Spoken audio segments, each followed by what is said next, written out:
Naam, hujambo na karibu tena ndugu mpenzi mtazamaji, ni kupasha yale ambayo yanajiri katika nyanja za kisiasa na katika maeneo tofauti tofauti nchini Tanzania. Madai ya kura feki na wizi wa kura yameibuka sasa hivi, huku chama chake Samia Suluhu Hassan cha CCM kikijipata matatani kwa shutuma hatari za kura feki za kuibwa, huku ushuhuda ukitolewa kupitia mitandao ya kijamii. Bonyeza alama like kisha bonyeza neno subscribe na alama kengele chini ya video hii kabla ni kuonyeshe tukio hili zima. Mvutano unaendelea kuongezeka kote nchini Tanzania, huku madai ya kuenea kwa udanganyifu katika uchaguzi na kura yakitawala mijadala ya umma kufuatia uchaguzi mkuu uliokumbwa na utata.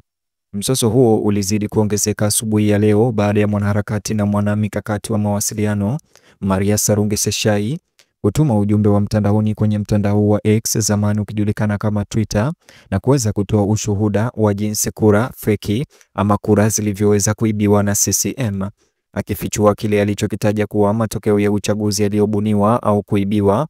Chapisho lake limeibua hasira nchi nzima na kutoa wito upya kwa waangalizi wa kimataifa kuingilia kati uchaguzi ambao wengi sasa wanauita machafuko ama mchafuko mkubwa zaidi katika historia ya hivi karibuni ya Tanzania. Katika wadhifa huo au chapisho hilo, Maria Sarungi aliwataka waangalizi wa kikanda na kimataifa kuzingatia, akisisitiza kuwa matokeo ya uchaguzi si chochote bali data zilizotengenezwa. Alishiriki akaunti ya kutatanisha inayodaiwa kutoka kwa msaidizi wa upigaji kura ambaye alidai kuwa katika kituo kimoja kati ya wapiga kura 450 waliojiandikisha kupiga kura ni watu 12 pekee waliotokea kupiga kura siku ya uchaguzi.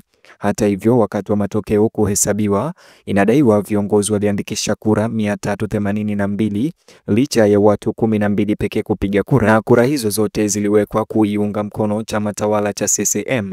Mwanaharakati huyo alilitaja hili kwa jaribio baya na uzushi mtupu ambao unadhoofisha uaminifu wa mchakato mzima wa uchaguzi. Katika ripoti ya machapisho hilo lake alilolisambaza kupitia mtandao wa kijamii X ama Twitter, nikinukuu, aliandika hivi: Observers should take note. There is nothing but fabricated results in this terrible ordeal in Tanzania.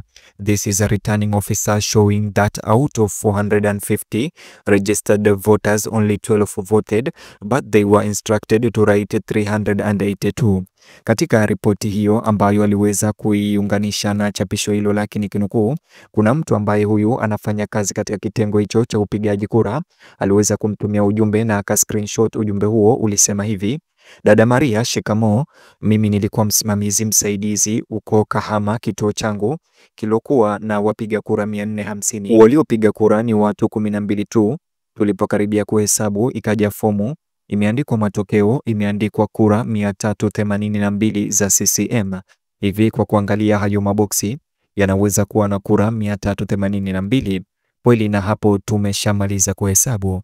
Aliweza pia kuweka picha ya maboksi hayo. Chapisho hilo liliambatana na picha inayoonyesha masanduku mawili ya kupigia kura ya uwazi yaliyofungwa kwa viunga vya plastiki vya rangi ya chungwa na kuwekwa kando ya dawati la shule la mbao. Mpangilio ulioonekana kuwa darasa la kituo cha kupigia kura tupo na tulivu, tofauti ya kushangaza na shutuma kubwa za ulaghai na udanganyifu.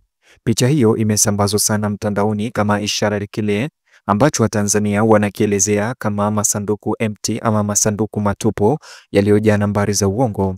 Hata hivyo, kulingana na chapisho hilo la Maria Sarungi, ndani ya masaa machache chapisho hilo lilizua mjadala mkali kwenye mitandao ya kijamii. Maelfu ya Watanzania walimiminika kwa mtandao huo wa X kwa jumbe za kufadhaika na hasira, wakidai kuibiwa kura zao. Hashtagi kama vile za Tanzania election, restore our vote na stop the rigging zilianza kuvuma kote Afrika Mashariki. Waandamanaji katika miji ya Dar es Salaam, Arusha na Mwanza pia waliandaa maandamano kutoka juzi ya papo kwa papo kudai uwazi, huku wanaharakati kadhaa wakishutumu Tume ya Taifa ya Uchaguzi kwa kushirikiana na wasomi wa kisiasa kughushi hesabu za kura. Waliojionea matukio ya fujo jana Arusha waliripoti kuwa mamia ya vijana walikaidi amri ya kutotoka nje ili kuonyesha mshikamano na kutuma ujumbe kwa serikali ya kutoridhika. Wengi walipeperusha mabango yakisomeka ya kwamba wanapinga uchaguzi huu uliofanyika, wakiweza kurejelea moja kwa moja takwimu zinazodaiwa kuwa uchaguzi huo haukuwa halali. Uwepo wa jeshi la polisi umeongezeka tangu wakati huo, katika mikoa mingi, huku mamlaka ikielekea kuzima machafuko yanayoongezeka. Wakati huo huo, waangalizi wa uchaguzi kutoka Umoja wa Afrika na kambi za kikanda wamekabiliwa na shinikizo kubwa kujibu. Maria Sarungi pia aliweka alama maalum kwa Umoja wa Afrika na mashirika mengine ya kidiplomasia katika wadhifa wake, akizitaka kupunguza hitilafu zinazoripotiwa au madai hayo ya kutatanisha. Hadi sasa si Umoja wa Afrika wala Tume ya Taifa ya Uchaguzi ya Tanzania iliyotoa majibu ya kina kuhusu madai haya ya Maria Sarungi. Wachambuzi wa masuala ya kisiasa, hata hivyo, wanaonya kuwa shutuma kama hizi hatari zinaweza kuharibu sana taswira ya demokrasia ya Tanzania, hasa wakati ambapo nchi hiyo tayari inakabiliwa na maandamano na machafuko yenye vurugu kufuatia tamko tata la Rais Samia Suluhu Hassan tayari anaongoza baada ya kura kuanza kuhesabiwa. Hata hivyo, wapinzani wakiwemo wanachama wa ACT Wazalendo wanahoji kuwa mchakato huo wa uchaguzi wa Oktoba tarehe 29 ulisimamiwa kwa hatua kuanzia mwanzo hadi mwisho na haukuwa uchaguzi. Madai kutoka kwa maafisa wa upigaji kura kama ilivyorejelewa katika chapisho la Maria Sarungi yanatoa picha mbaya ya uwezekano wa kulazimishwa na ndani ya udamo wa uchaguzi. Ujumbe alioutoa kwa Kiswahili unasema, tulipomaliza kuhesabu, fomu ilifika tayari imejaa ikionyesha kura 382 za CCM, lakini ni watu 12 pekee waliopiga kura kwenye kituo chetu. Mtu huyo ama shahidi huyo toa taarifa ameweza kumtumia Maria Sarungi kama ilivyoonekana katika chapisho hilo. Hata hivyo, taarifa hizi zimezidisha tuhuma kwamba maafisa wa uchaguzi walikuwa chini ya shinikizo la kudanganya nambari kabla ya kuwasilisha matokeo ya mwisho. Kote Tanzania, hasira za umma zinaendelea kupanda. Jijini Arusha, biashara kadhaa zilifungwa mapema kuanzia jana kufuatia uvumi wa maandamano yaliyopangwa kufanyika. Vikosi vya usalama vimeweka vizuizi vya harakati, lakini walioshuhudia wanaripoti kwamba waandamanaji jana bado wanakusanyika kwa hasira, kuwasha moto na kuimba nyimbo za kutaka uchaguzi ubatilishwe au kufutwa. Hali imekuwa tete kiasi kwamba mashirika ya misaada ya kibinadamu yanaonya juu ya uwezekano wa machafuko ya nchi nzima ikiwa serikali itashindwa kushughulikia madai hayo. Jijini Dar es Salaam, viongozi kadhaa wa jumuiya hiyo wametaka kuwepo kwa utulivu na kuzitaka pande zote mbili kuepuka vurugu na machafuko.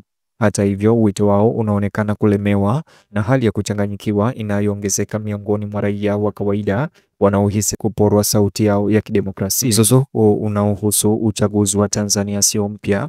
Madai sawa na hayo ya kukandamiza kuwapiga kura na udanganyifu wa kura yaliweza kushuhudiwa katika kura zilizopita, lakini mzozo wa mwaka huu unaonekana kulipuka zaidi, ukichochewa na uharakati wa mitandao ya kijamii na kuripoti kwa wakati halisi kutoka kwa raia kote nchini.